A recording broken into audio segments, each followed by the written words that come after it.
and welcome to our, I never know whether it's pre-match or post-match analysis, but let's assume that some people haven't seen the programme yet. Knaves Hill and Leicester.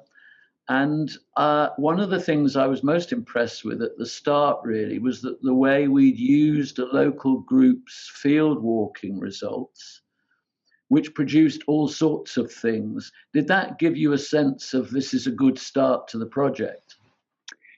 Well, first of all, it's the only way that you can approach an Anglo-Saxon settlement. They just do not turn up on geophysics, and most of them have been found by accident. So if you've got the idea that you want to look for an Anglo-Saxon settlement, it can't be geophysics led. It's got to be led by something else. And the thing that was good about this lot of field walking was that it had produced more than most in Leicestershire. And we had that brilliant group, led by totally reliable Peter Liddell. And if he said, this is going to be good, you knew that it was going to be good because you knew he knew his stuff.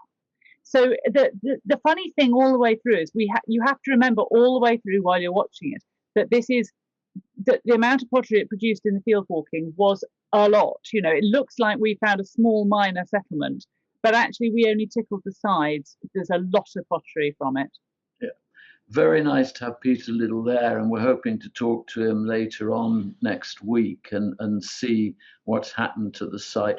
We also had a local community group, and they not only had they done the field walking, they also turned up at the end to help us out. That community aspect always I like to see that happening on a site. Yes, it's not just the labour they produce, but everybody who comes along who's got another life, who's not just an archaeologist, has also got something else to offer. They've got their whole lived experience, and because archaeology is about the whole of human life, then everybody's got something to contribute. And one of the things that we don't really mention in the programme, but shone out for me all the way through, was how awful the soil was. We have a lot of people who are used to dealing with, Wreckshire, with urban excavations, and that too quite a lot. They're used to urban soils, and this unremitting clay was something that we found difficult. We always do find difficult, and we never make much of a song and dance about it. But having the locals, they know that soil, that's just their ordinary soil. Whereas for us, it's an absolute nightmare. Give me chalk or give me sand any day, not clay. And I think it's a wonderful programme for watching Ian Barclay, sadly no longer with us, do that job, because when you think you've got an Anglo-Saxon site and you think Ian will appear with some sort of nice tiny little digger, and he turns up with this vast machine, but then he proceeds to use the strength of the machine to shave off millimetre thin layers of clay that would have otherwise we'd have been chipping away at for years. And it was lovely to see him in action. It was, absolutely. And we so needed it because we had to open up such large areas. We did absolutely do the bare minimum. You have to strip vast areas to be able to pick up a plan. I mean, it would have been, that's the holy grail, a plan, a sequence. All we got was we proved that it was there, it was in good condition, you could do more. But even then, we had to remove an immense amount of soil just to do that. And if I was to ask you at this stage, we'll go into some more details later, but if I was to ask you, having looked back at the programme, what do you think would be a good reason for somebody to watch it? Why watch this programme? Well, I think there's two reasons. One is that it's all about the history of the English countryside. It's all about that story of continuity right back into the late Iron Age, and then development, how we come to have the countryside we've got. And Mick made a very good point about how this is a settlement of subsistence farmers. And the thing about being a subsistence farmer is you have to generate everything you need from your immediate area. You can't go down to the shops and buy a pair of shoes. You've got to have the leather. You've got to have the nails. You've got to do it all yourself. So if you're interested in the English countryside, if you're interested in in the beginning and the kind of origin myth of the English, which I am quite, because I don't think we've got much of a one, as compared to the Scots, the Welsh, the Irish, the Danish, we don't really think much about our origins. And that is our origin, in those mix of peoples trying to eke out a living on this windy, clayey hill. But the other reason, I suppose, does also go back to that mix, because one of the things that I loved, one of the most memorable things about that 3 days, was the chance to meet Brian Sykes and to hear all about his DNA project.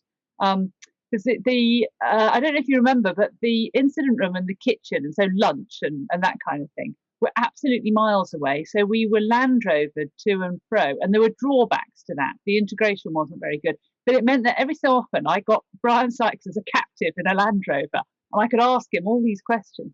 So that was my first ever kind of masterclass in DNA. And DNA is not an easy thing to understand, because we're continually given these contradictory things. 20 years ago, it was 100% population replacement by the Anglo-Saxons, or the Celts are wiped out. Then it swung to hardly any Anglo-Saxons, maybe 10%.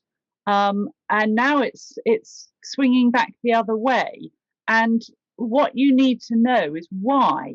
And Brian Sykes could take me through that. Initially, it was based on a very small sample of modern DNA. Then he got this huge sample, but very, very interesting how he managed to get his enormous sample, of which Phil was just a tiny part. And that gives you a different sample, different answers.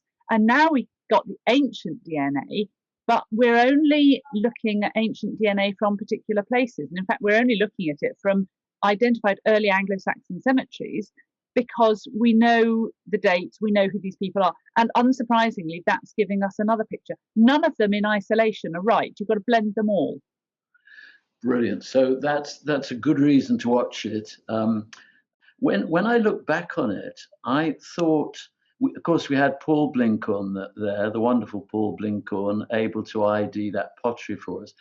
But to get that succession of good Iron Age pottery, followed by good Anglo-Saxon pottery, and big chunks of it, I thought was a kind of a joy.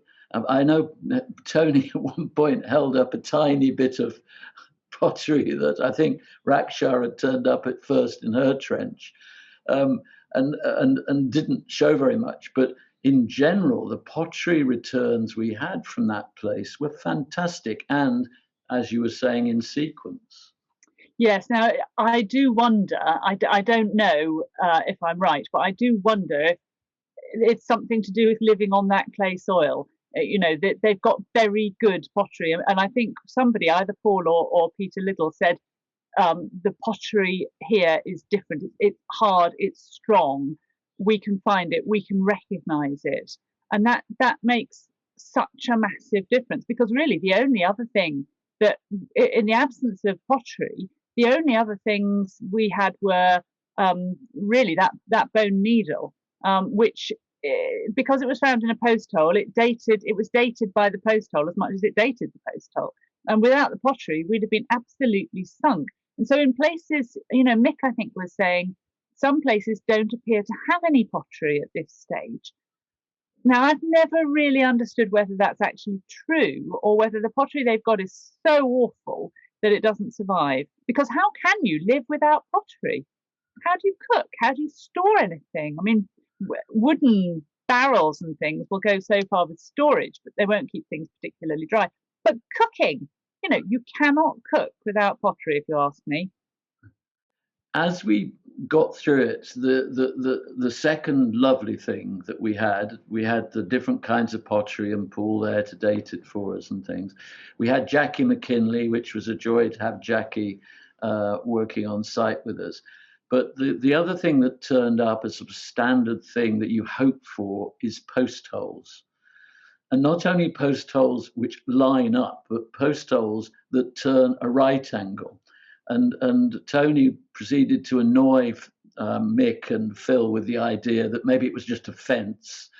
But gradually those post holes, and it's hard work digging a post hole, and the crew stuck at it, all the diggers kept going at those sections because, you know, you might like to quickly explain the process of you see it from the top and then you half section it. What's going on there, and what was your memory of the post holes? Yes, you see them from the top, and a lot of the time they just look like a smudge. And then you define them, you cut them in half so that you can see them vertically. You can see the fill vertically as well as horizontally, and which means all that you're digging in a very confined area. And so the further you go down, the more difficult it gets to get your spoil out from the bottom. That's when people go and raid the kitchen for spoons and things. And ladles in the end, and you have to get to the bottom because often at the bottom there's a kind of foundation deposit, and I do wonder whether that bone needle was something like that because it was so vertical in the post hole. It looked deliberately placed, and that is not unusual, deliberate ritual placings in post holes. So you have to get to the bottom not only to know what was put in there when it was first dug and before the post was put in, but also to date it, because the thing in the earliest fill is going to be the date of the time that the post comes out of it or rots and it begins to fill up.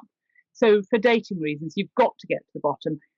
But of course, the bigger it is, the deeper it is, usually. So if you've not lost a lot of soil at the top, then it will be very deep. The other thing that's particularly annoying about Anglo-Saxon post hole buildings is often they have this thing called the weak corner, which means there's not a single post hole at the corner. There's a kind of absence, as if you're crossing over your planks.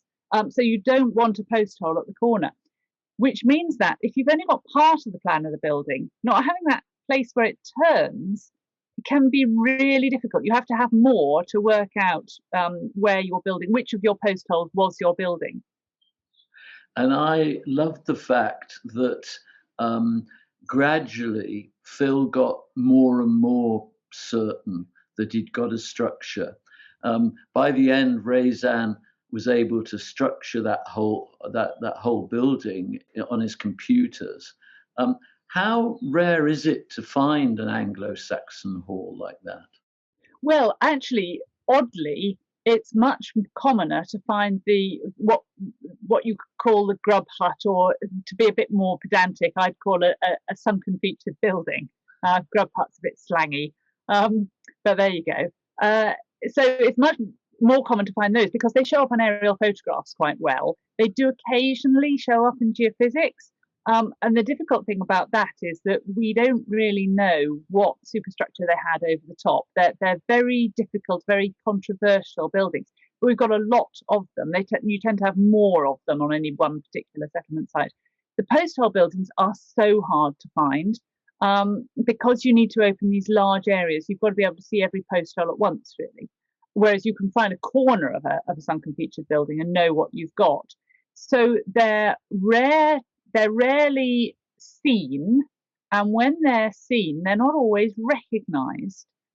They're recognised in groups, and we do have very few of these big groups. We've got more and more of one or two, three or four post hole buildings, but on their own, they don't tell us an awful lot. What we need is far more really, really big excavations of Anglo-Saxon settlements, so that we know about how long lived they were, what these post holes actually represent. I live really close to West Stow, which is an experimental site where first in the 1970s and 60s an Anglo-Saxon settlement was excavated, and then they rebuilt it in the same post holes. And because they rebuilt it in the 70s, and we've had 50 years of experiment, we now know that certainly in that soil, the posts rot within a couple of decades. They're only really scaffolding. They're there to support the superstructure, which is tightly knit together by its cross braces. But under the ground, it's gone in a couple of decades. And so what were the post hole? Why bother with post hole buildings? Why didn't you just do a kind of sill beam or something? It might have been easier. There's so many questions that we don't understand yet, and we need whole settlements to answer them. Well, Helen, thank you very much. As usual, been a tremendous pleasure listening to you and listening to your analysis of some of these things is always tremendous fun and very informative. So I know you're very busy at the moment, so thank you very much for doing it. And I hope to catch up with you soon in a couple of weeks' time, perhaps. Great pleasure. Thanks, Tim.